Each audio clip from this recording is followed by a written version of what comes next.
अंग्रेजों के दमनकारी कानूनों को समाप्त कर भारतीय न्याय संहिता सहित 3 नए कानूनों के माध्यम से न्याय व्यवस्था को भारतीय आत्मा के अनुरूप बनाया गया है, जहां दंड नहीं बल्कि न्याय महत्वपूर्ण है।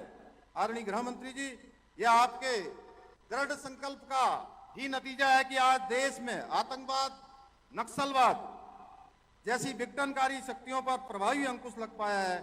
जिन क्षेत्रों में कभी अशांति और भय का माहौल हुआ करता था, आज वो क्षेत्र विकास और समृद्धि के नए आयाम स्थापित कर रहे हैं। कश्मीर के जिस लाल चौक पर कभी तिरंगा फहराना भी एक चुनौती माना जाता था, आज वहां पूरे गर्व और सम्मान के साथ भारत का तिरंगा लहरा रहा है। आपके दृढ़ निश्चय के कारण ही आज भारत को नक्सलवाद और आतंकवाद का सफाया करने में निर्णायक विजय प्राप्त होने जा रही है। महोदय, आपके अथक प्रयासों का प्रतिफल है कि आज देश सहकारिता के क्षेत्र में भी अभूतपूर्व प्रगति कर रहा है, जिससे करोड़ों किसान, ग्रामीण और छोटे उद्यमों के लिए नए नए अवसरों के द्वार खुल रहे हैं।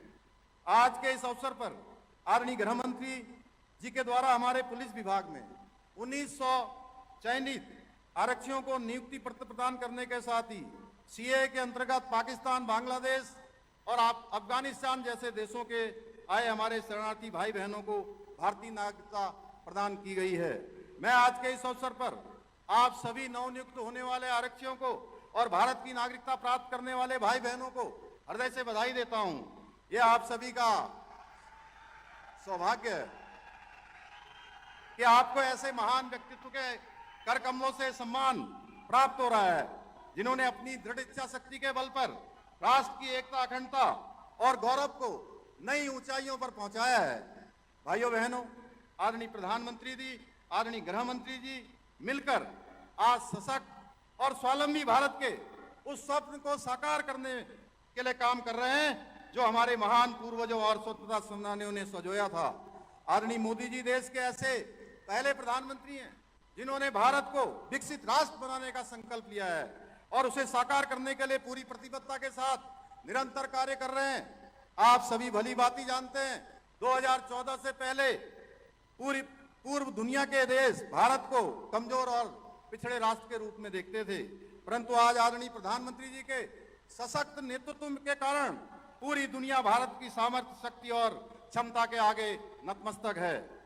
कि भारत विश्व की सबसे बड़ी आर्थिक शक्ति के रूप में जल्द ही उभरने वाला है, परंतु हमारे कांग्रेस के मित्रों को विश्व पटल पर भारत की बढ़ती प्रतिष्ठा और सम्मान रास नहीं आ रहा है।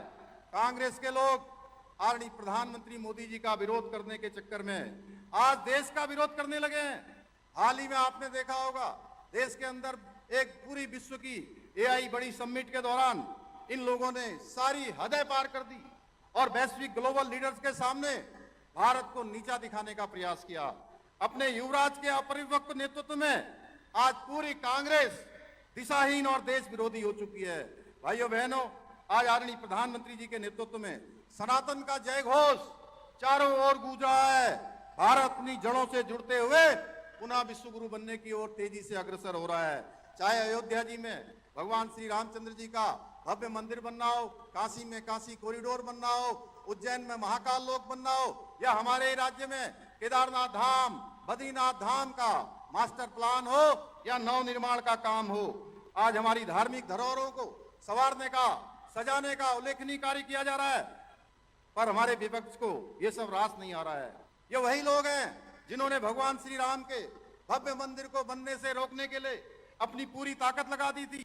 भाइयों बहनों, आज आदरणीय प्रधानमंत्री श्री नरेंद्र मोदी जी के नेतृत्व में, आदरणीय गृह मंत्री जी के मार्गदर्शन में हमारे प्रदेश में डबल इंजन की सरकार द्वारा प्रदेश के समग्र विकास के साथ साथ हमारी समृद्ध सांस्कृतिक विरासत के संरक्षण और संवर्धन की दिशा में भी निरंतर कार्य किया जा रहा है। आज जहां राज्य में सड़क, शिक्षा, स्वास्थ्य, रेल और हवाई कनेक्टिविटी सहित सभी महत्वपूर्ण क्षेत्रों से जुड़े इंफ्रास्ट्रक्चर को मजबूत करने की दिशा में कार्य किया जा रहा है, वहीं विभिन्न नीतियों और योजनाओं के माध्यम से राज्य को सामाजिक और आर्थिक रूप से सशक्त और समृद्ध बनाने की दिशा में निरंतर प्रयास किया जा रहा है। वर्ष 2023 में ग्लोबल इन्वेस्टर समिट का हमने आयोजन किया था। 3,56,000 करोड़ के निवेश समझौते उस समय हुए थे, हमें गर्व है कि पिछले वर्ष आदरणीय गृह मंत्री जी के कर कमलों द्वारा 1 लाख करोड़ से अधिक के निवेश समझौतों को हमने धरातल में उतारने में सफलता प्राप्त की। यह हम सभी के लिए गर्व का विषय है कि आदरणीय प्रधानमंत्री जी के नेतृत्व और आदरणीय गृह मंत्री जी के मार्गदर्शन से बीते 4 वर्षों में हमारे राज्य ने पहली बार कई उल्लेखनीय उपलब्धियों का साक्षात्कार किया है। पहली बार राज्य में G20 वैश्विक सम्मेलन का साक्षी बना, पहली बार राज्य में राष्ट्रीय खेलों का आयोजन हुआ और पहली बार राज्य के खिलाड़ियों ने 100 से अधिक राष्ट्रीय खेलों में मेडल प्राप्त कर अंक तालिका में उत्तराखंड राज्य ने 7वां स्थान प्राप्त किया। पहली बार राज्य में वर्ष भर पर्यटन को बढ़ावा देने के लिए बृहद स्तर पर शीतकालीन यात्रा प्रारंभ की गई। भाइयों बहनों, डबल इंजन की सरकार ने बीते 4 सालों में हमारे राज्य की आर्थिकी में 1.5 गुना से अधिक की वृद्धि की हुई है और पिछले 1 वर्ष में राज्य की जीएसडीपी में 7.23% की बढ़ोतरी हुई है और प्रति व्यक्ति आय में 41% की वृद्धि हुई है। बीते 4 वर्षों में राज्य का बजट 60,000 से बढ़कर 1 लाख करोड़ को पार कर गया है। बीते 4 वर्षों में राज्य में 20,000 से अधिक नए उद्योग स्थापित हुए हैं। बीते 4 वर्षों में राज्य में स्टार्टअप की संख्या 700 से बढ़कर 1700 हो गई है। आज हेलीपोर्ट की संख्या 2 से 7 और वहीं हेलीपैड की संख्या 60 से बढ़कर 118 हो गई है। बीते 4 वर्षों में बिजली उत्पादन 3 गुना बढ़ गया है। राज्य में होटलों की संख्या में 25% की बढ़ोतरी हुई है। वहीं नए होम स्टे की संख्या में 50% से अधिक की बढ़ोतरी हुई है। आज डबल इंजन की सरकार के कारण राज्य दोगुनी रफ्तार से प्रगति कर रहा है। इसी का परिणाम है कि आज हमारे राज्य में रिवर्स प्लायन 44% की बढ़ोतरी दर्ज की है। आज लोग पुनः अपने पैतृक स्थानों को, अपने गांवों को पुनः लौट रहे हैं। हम किसानों की आय वृद्धि करने के साथ साथ मत्स्य विकास के क्षेत्र में देश के अग्रणी राज्य बने। हमारा राज्य युवाओं को रोजगार देने के और अवसर उपलब्ध कराने में भी देश का अग्रणी राज्य बनकर उभरा है। ईज ऑफ डूइंग बिजनेस में उत्तराखंड को अचीवर्स स्टार्टअप रैंकिंग्स में लीडर्स की श्रेणी प्राप्त हुई है। हमें नीति आयोग भारत सरकार के 2023-24 के इंडेक्स में सतत विकास के लक्ष्यों को प्राप्त करने में पूरे देश में पहला स्थान प्राप्त हुआ है। हम वर्ष 2024 में नीति आयोग द्वारा जारी एक्सपोर्ट प्रिपेयर्डनेस इंडेक्स में भी देश के अग्रणी राज्यों में शामिल हुए हैं। हमें पर्यटन, एविएशन और खेल के विकास से जुड़े क्षेत्रों में best state for promotion of aviation ecosystem तथा बेस्ट विलेज, बेस्ट डिस्ट्रिक्ट जैसे राष्ट्रीय सम्मान भी प्राप्त हुए हैं। आज उत्तराखंड को national logistics index, state startup ecosystem, ease of doing business, state energy and green index जैसे कई राष्ट्रीय सूचकांकों में विभिन्न पुरस्कार प्राप्त हुए हैं। भाइयों बहनों, हम उत्तराखंड के समग्र विकास के साथ साथ उत्तराखंड की सांस्कृतिक अस्मिता, पारंपरिक पहचान और डेमोग्राफिक संतुलन को सुरक्षित और संरक्षित रखने के लिए भी संकल्पित होकर काम कर रहे हैं। आदरणीय गृह मंत्री जी की प्रेरणा से और उनके मार्गदर्शन में हमने उत्तराखंड में समान नागरिक संहिता लागू करके सामाजिक न्याय और समानता की दिशा में ऐतिहासिक कदम उठाया है। हमें गर्व है कि हम यूसीसी को हमने लागू ही नहीं किया, बल्कि उसे प्रभावी रूप से धरातल पर उतारने का काम किया है। कुछ लोग यूसीसी के बारे में तरह तरह का भ्रम फैलाने का प्रयास कर रहे थे, लेकिन आज इसके सफल क्रियान्वयन ने उनके मुंह पर ताला लगा दिया है। भाइयों बहनों, आदरणीय गृह मंत्री जी की प्रेरणा से हमने राज्य में ऑपरेशन कॉलनेमी और सघन सत्यापन अभियान के माध्यम से घुसपैठियों के खिलाफ भी व्यापक स्तर पर कार्रवाई की है। वहीं हमने सख्त भू कानून बनाकर हमारे पहाड़ी क्षेत्रों में जमीनों की अवैध खरीद फरोख्त पर लगाम लगाकर भू माफियाओं पर अंकुश लगाने का काम भी किया है। भाइयों बहनों, आज के अवसर पर मैं आप सबसे कहना चाहता हूं कि आदरणीय प्रधानमंत्री जी और आदरणीय गृह मंत्री जी के नेतृत्व में उत्तराखंड का समग्र विकास और देवभूमि के गौरव को पुनर्स्थापित करने वाली डबल इंजन की सरकार चाहिए या विकास के नाम पर केवल अपनी तिजोरियां भरने वाली कांग्रेस। अब ये आपने सोचना है, आपको समान नागरिक संहिता चाहिए या धर्म की आड़ या कानून का मखौल उड़ाने वाली मुगल प्रस्त सोच चाहिए। आपको नकल विरोधी कानून चाहिए जिसको लागू करने के बाद हम 28,000 से अधिक युवाओं को नौकरी देने में सफल रहे हैं, या खुलेआम सरकारी नौकरियों की बोले लगाने वाली कांग्रेस।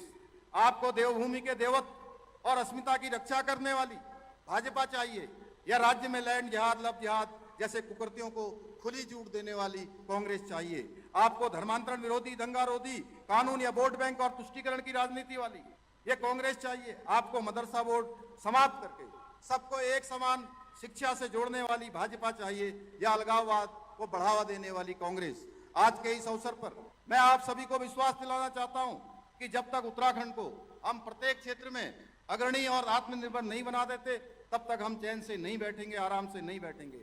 और मुझे पूरा विश्वास है आप सभी के सहयोग और आशीर्वाद से हम सभी मिलकर उत्तराखंड को देश का अग्रणी राज्य बनाने के अपने विकल्प वही संकल्प को साकार करने में सफल होंगे। इसी विश्वास के साथ एक बार मैं आदरणीय गृह मंत्री जी का आप सबकी तरफ से एक बार फिर से देवभूमि पधारने पर उनका अभिनंदन करते हुए, स्वागत करते हुए और उनका धन्यवाद करते हुए कि जब भी हम किसी भी काम के लिए उत्तराखंड की कोई भी समस्या, कोई भी चुनौती होती है, वो हमेशा हमारे साथ खड़े होते हैं, हमेशा हमको प्रोत्साहन करते हैं, हमेशा हमको सहायता करते हैं। अभी अभी आपके ही मार्गदर्शन में, आपके ही कारण से भारत सरकार ने हमको जो 2027 में इसी कुंभ नगरी हरिद्वार में कुंभ मेला आयोजित होने वाला है, उसके लिए 500 करोड़ रुपए की धनराशि स्वीकृत की गई है। मैं आपका आदरणीय प्रधानमंत्री जी का धन्यवाद करता हूं। हम ये विश्वास दिलाते हैं कि कुंभ मेला हम बहुत अच्छे तरीके से करेंगे, एक सनातन के गौरव को बढ़ाने वाला मेला होगा। इन्हीं के साथ आपका कोटि कोटि आभार व्यक्त करते हुए और राष्ट्रपति रामधारी सिंह दिनकर जी की इन पंक्तियों के साथ अपनी बात को समाप्त करता हूं। है कौन विघ्न ऐसा जग में, है कौन विघ्न ऐसा जग में, टिक सके वीर नर के मग में, खम ठोक ठेलता है जब नर, पर्वतों के जाते पांव उखड़, मानव जब जोर लगाता है, पत्थर पानी बन जाता है, पत्थर पानी बन जाता है। बहुत बहुत धन्यवाद। माननीय मुख्यमंत्री महोदय जी, धन्यवाद। आपके उद्बोधन के लिए हम हृदय से आभार व्यक्त करते हैं। और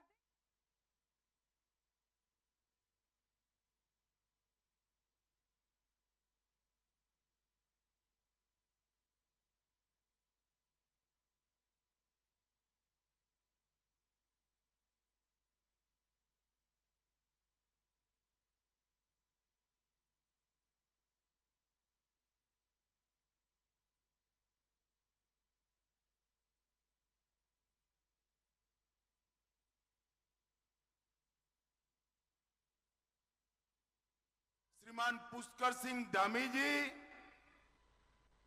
मोदी जी की मंत्री परिषद में मेरे साथी भाई अजय टमटा जी, उत्तराखंड विधानसभा की अध्यक्षा श्रीमती रितु खंडूरी जी, हमारे वरिष्ठ नेता श्री सतपाल महाराज जी, महेंद्र भट्ट जी, प्रदेश अध्यक्ष और सांसद महोदय, हमारे पूर्व मुख्यमंत्री श्री त्रिवेंद्र सिंह रावत जी, हमारे पूर्व मुख्यमंत्री श्री रमेश पोखरियाल जी, हमारे पूर्व मुख्यमंत्री विजय बहुगुणा जी, हमारे पूर्व मुख्यमंत्री तीरथ सिंह रावत जी, धामी जी की मंत्री परिषद के सभी सदस्यगण, सांसद और मेरे मित्र श्री अनिल बलूनी जी, सांसद श्री अजय भट्ट जी, सांसद श्रीमती माला राज्य लक्ष्मी शाह जी, सांसद श्री नरेश बंसल जी, उपस्थित सभी भारतीय जनता पार्टी के वरिष्ठ नेतागण और आज इस विशाल समारोह में आए हुए प्यारे भाइयों, बहनों, माताओं और मेरे जिगर के टुकड़े जैसे युवा मित्रों, आप सभी को राम राम। सबसे पहले पूरे देश की आस्था जहां पर निवास करती है, पूरे देश के सभी अखाड़ों के सभी प्रकार के संगठन के संतगण जहां निवास करते हैं, वो देवभूमि उत्तराखंड को मैं प्रणाम कर कर मेरी बात की शुरुआत करता हूं। बाबा केदारनाथ धाम, बद्रीनाथ धाम, गंगोत्री, यमुनोत्री और हेमकुंड साहिब के साथ यहां विद्यमान अनेकानेक तीर्थों को प्रणाम कर कर मेरी बात की शुरुआत करना चाहता हूं। भाइयों बहनों, आज मौका है धामी जी की सरकार के 4 साल पूरा होने का, मगर इसके साथ साथ मौका है भारतीय जनता पार्टी की सरकार के 9 साल भी आज पूरे हो रहे हैं। 9 साल भी आज। अभी अभी मोदी जी आए थे, उत्तराखंड के 25 साल का महोत्सव शुरू कर कर गए। मैं आज इस कार्यक्रम के माध्यम से उत्तराखंड की जनता को बताने आया हूं कि एक जमाना था जब ये उत्तराखंड देवभूमि अपने अधिकारों के लिए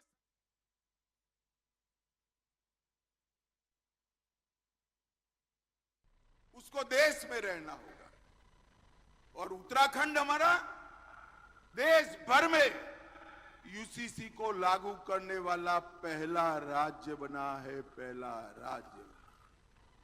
और ये यूसीसी ही जनसांख्यिकी में जो अप्राकृतिक वृद्धि है, ये अप्राकृतिक वृद्धि को रोकने का काम भी यूसीसी ही करने वाली है। और मोदी जी ने जनसांख्यिकी के बदलाव के लिए एक हाई पावर कमेटी भी बनाने का निर्णय किया है। कुछ ही दिन में वो कमेटी अपना काम शुरू कर देगी। मित्रों, आज मैं यहां आया हूं तब कांग्रेस के लोगों से हिसाब किताब भी मांगना चाहता हूं। भाई, मांगना चाहिए या नहीं मांगना चाहिए? जरा जोर से बोलो, मांगना चाहिए या नहीं मांगना चाहिए? 2004 से 14 तक कांग्रेस पार्टी ने डिवोल्यूशन की ग्रांट और ग्रांट इन एड उत्तराखंड को सिर्फ 54,000 करोड़ रुपया, 54,000। और मोदी जी ने वही 10 साल में 4 से 24 में 1,87,000 करोड़ रुपया देने का काम। इसके अलावे 12,000 करोड़ का केदारनाथ, बद्रीनाथ, यमुनोत्री, गंगोत्री 900 किलोमीटर का 4 धाम महामार्ग, दिल्ली देहरादून इकोनॉमिक कॉरिडोर 8,000 करोड़ का, 5,000 करोड़ से उत्तराखंड में 30 राष्ट्रीय राजमार्गों का निर्माण, 2,200 करोड़ से टनकपुर में 8 मार्गों का निर्माण, नजीबाबाद अफजलगढ़ बाईपास, पुरकाजी लक्सर हरिद्वार रोड का नवीनीकरण। और मित्रों, विकास का द्योतक राज्य का बजट होता है। 2009 से 14 में उत्तराखंड का औसत बजट था 187 करोड़ रुपए, सिर्फ 187। मेरी बात ध्यान से सुनिएगा, 9 से 14 में उत्तराखंड का एवरेज बजट था 187 करोड़ रुपया। धामी जी ने अभी अभी बजट रखा 187 करोड़ से ये 9 साल में बढ़कर 4,770 करोड़ रुपए का बजट हुआ। ये बताता है कि हमारा उत्तराखंड कितना आगे बढ़ा। 26,000 करोड़ से 3 नए रेलवे प्रोजेक्ट दिए गए, 303 किलोमीटर विद्युतीकरण पूरा कर दिए गए, 147 स्टेशन अमृत स्टेशन बन रहे हैं, 100 फ्लाईओवर और अंडर ब्रिज बने हैं और सबसे बड़ी रेल सुरंग ऋषिकेश से कर्णप्रयाग वो भी बनाने का काम हुआ है। कई सारे हेलीपैड बने हैं, देहरादून एयरपोर्ट को आधुनिक किया गया है, एग्रीकल्चर और मत्स्य पालन के लिए ढेर सारा काम हुआ है। पर्वतमाला रोपवे विकास कार्यक्रम में 2400 करोड़ रुपया लगाया गया है। और मित्रों, सबसे बड़ी बात, 2014 में उत्तराखंड की प्रति व्यक्ति आय 1,25,000 1,25,000 रुपया, और वो 9 ही वर्ष में 1,25,000 से बढ़कर 2,60,000 करने का काम हमारे दोनों सरकारों ने किया है। हमारा जीएसडीपी 1,50,000 करोड़ था, वो बढ़कर 3,50,000 करोड़ जीडीपी करने का काम हुआ है। लगभग 10,000 किसानों को प्रधानमंत्री किसान योजना का लाभ मिला, 14 लाख घरों को जल जीवन मिशन का फायदा, घर में नल मिला, 62 लाख लोगों को 5 लाख तक का स्वास्थ्य का फायदा मिला, 5,80,000 घरों में शौचालय बना, 60 लाख लोगों को प्रति माह प्रति व्यक्ति 5 किलो अनाज मुफ्त में मिलता है और 5,33,000 माताओं बहनों को गैस का सिलेंडर देने का काम भारतीय जनता पार्टी के नेता नरेंद्र मोदी ने।